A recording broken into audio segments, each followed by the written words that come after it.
Uh, my name is Mike LaRue, and I was asked to make a great introduction tonight. So I'm going to try and do that. First of all, it's an exciting time to be in Petersburg. If you've been around recently, between the filming, the change of the city manager, and if you look around in our community, you see a lot of great things going on. There's a lot of promise in our community. And with that, we're in for a real good treat tonight. You're part of the kickoff of Bonnie Girard's campaign for the 4th Congressional District.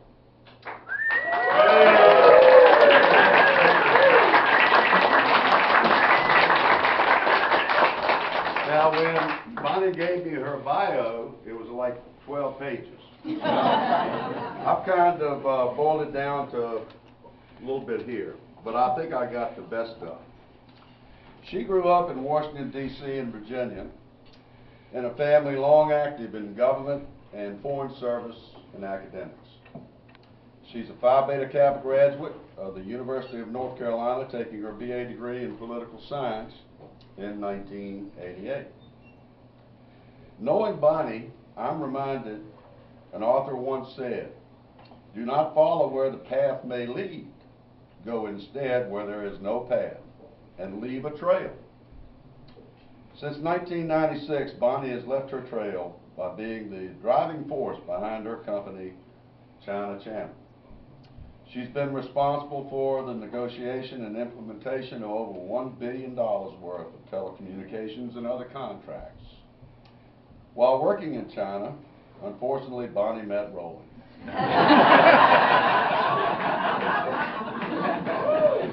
And for some of us that have known Roland and Bonnie, that can be a great experience, or it can be very exciting sometimes. And I'll leave it at that. I've known Bonnie now for over 10 years, and I find this quote by Winston Churchill to be very descriptive of the young lady I'm about to introduce. "Courage is what it takes to stand up and speak. Courage is also what it takes to sit down and listen." With that, I'm going to ask you all, are you ready to rumble? Yeah. I don't think so. Can I ask that again? Are you ready to rumble? The next gentlewoman from the 4th District, U.S. House of Representatives, Bonnie Girard.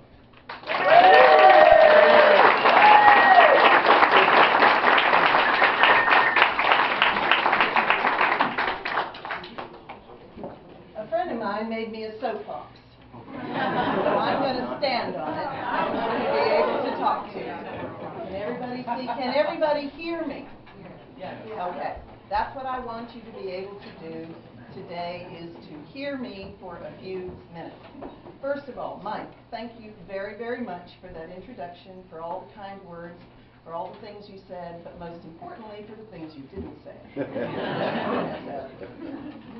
I want to thank all of you for coming here tonight, for taking your Sunday to be a part of this event, this very special event. It's very humbling and it's very overwhelming to see this incredible turnout of friends. We love Petersburg. Petersburg has become our home, and this is one of the reasons why we will always live here in Petersburg. This is the most marvelous place we could have landed. Thank you so, so much.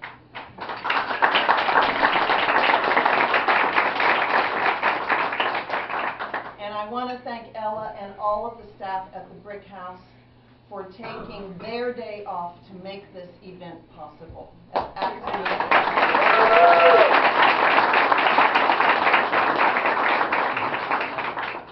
Okay, this is kind of like a timeshare promotion, open bar, free food, but now you have to listen to a speech.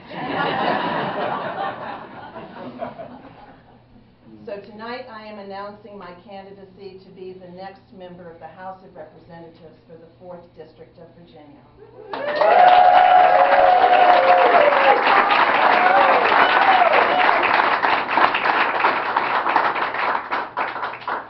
In order to accomplish the first step of this candidacy, I need 1,000 signatures of registered voters from within the 4th District of Virginia. And I hope they don't redistrict us before we get those voters to get on the ballot. The petition says that you would like to see me on the ballot. And that's why I had most of you sign the petition as you came in. I thought I'd better get you to sign before you hear me speak, just in case you can't. As I give my remarks, I'd like to give you one thing to keep in mind while we talk about a couple of serious issues. We've been here, most of us, since 5 o'clock, and it's a little bit after 6 right now. And we need a little ahead. And in the period that we have been here, in just a little bit over an hour, the United States has lost another 32 jobs to China. And by the time we leave here at 7, or some of us at 8, we will have lost another 30 to 40 jobs to China. And by the time you have the chance to elect me in November, at the rate that China is getting our jobs from 2001 to 2010, this country will have lost another staggering 216,000 jobs to China. This has to stop. This has to be a national effort to retain our companies, to give them incentives to stay here in this country. And if they insist on going to low-cost environments to manufacture the goods that they send back to us, at least let them go to an ally, because China certainly is not our ally. We'll get more into that in just a minute. For the last 25 years, since 1987, when I went to China as a student for 1 year and ended up staying for 14 years the first time, for the last 25 years, I've been doing primarily 2 things.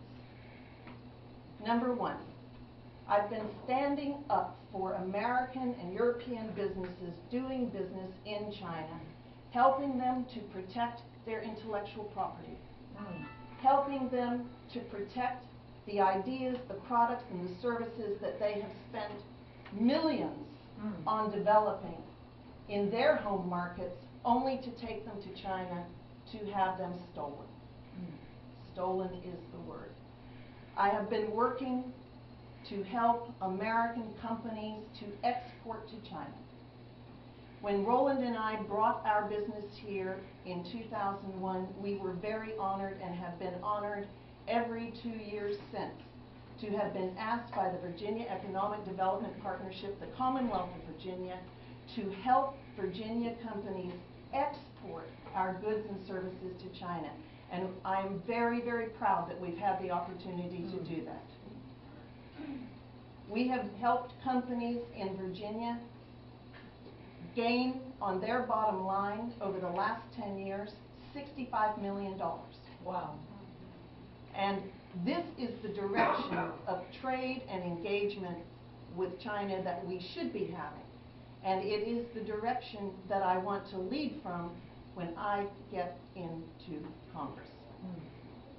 The second thing that I've been doing is helping companies to understand their business environment in China and helping them to expand their operations, not replace jobs in the United States by taking them out of here, but expand their operations so that they can increase their bottom line here. As a result, I'm privileged to have a wealth of business experience. I understand what boards of directors and senior management staff want when they go to look for a new place to grow their businesses. I understand more than you probably want to hear about the size of their loading docks and their load-bearing weight and their power requirements and their logistics requirements.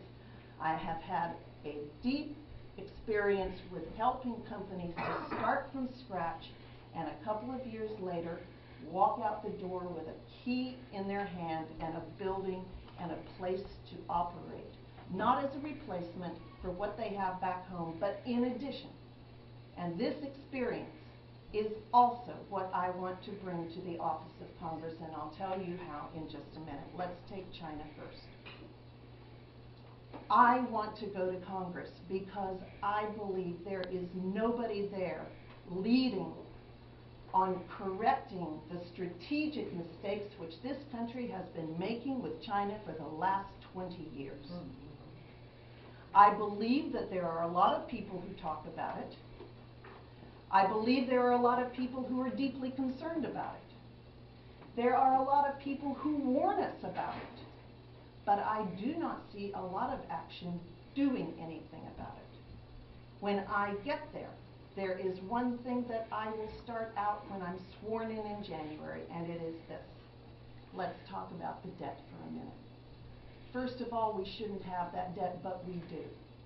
But that doesn't mean that we should be selling our debt, our treasure, our children's and grandchildren's future to a country which does not share our basic values, which actually in many respects has contempt for the values that we hold dear as Americans, regardless of our differences. We have certain core values which we all care about and all hold dear. And I do not believe that it is healthy for this country to be paying China $26 billion a year in interest on the debt of the United States, only to have them turn around and build long-range missiles, submarines, aircraft carriers, and tell us to stay in our place when we decide to expand into Asia Pacific. I think that is wrong. And as a result, what I want to do is I want to sponsor legislation in Congress which restricts the United States government and the United States Treasury from selling any significant amount of our debt to China and to any country which is not an ally of the United States of America.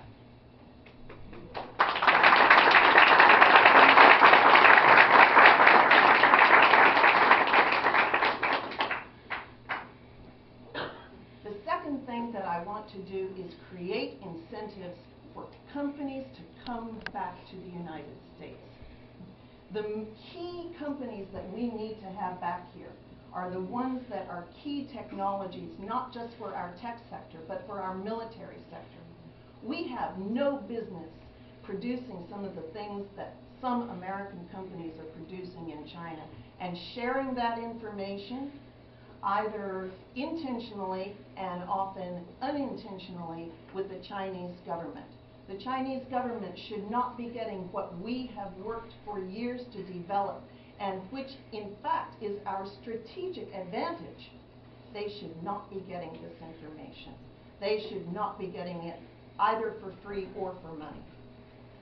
And I want to create incentives, not punishments, but incentives to bring these companies back here and to help them to relocate to countries which are allies of the United States, people we can trust, countries we can trust, people with whom we share a set of values. I think this is extremely important.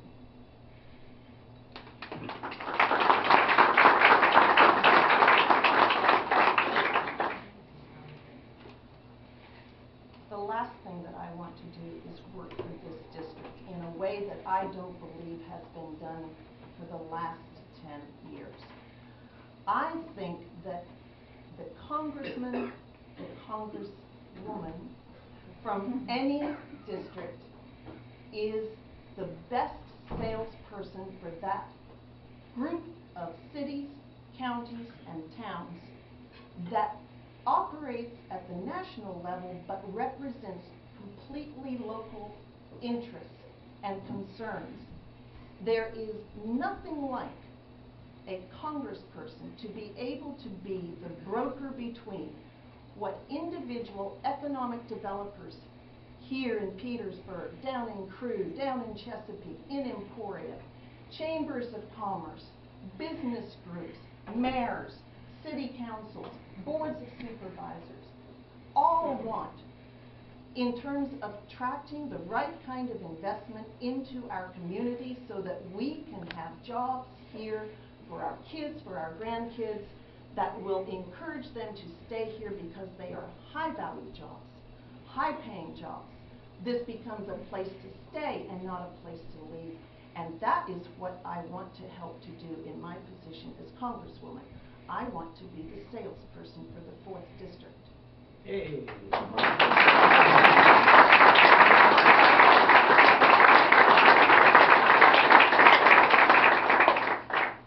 For the 3rd year running, Virginia has been named the best state in the nation to do business.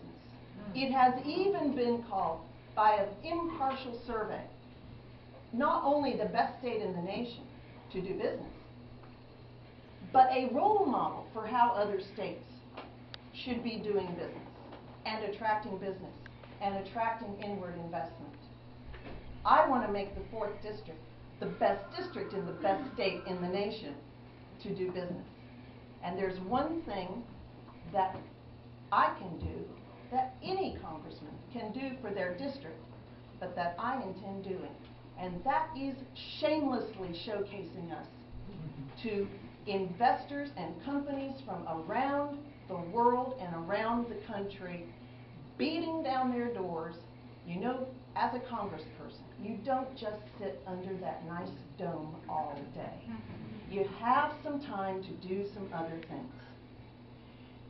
Sitting in Washington, 15 minutes away, are all the embassies of the world, and every embassy represents a country that has an economic development office, and every country has companies that want to come to the United States, and I want to let them know we're here. Not so they can export to us. I want to bring them here so that they understand if you're going to access our markets, you have to make it here. You have to hire Americans. You have to bring that product here. You have to bring that job here. And we here in the 4th District, what, you haven't heard of us? We here in the 4th District have the perfect location for you. Yeah. We're open, we're friendly, we're welcoming, and we're the nicest people on earth.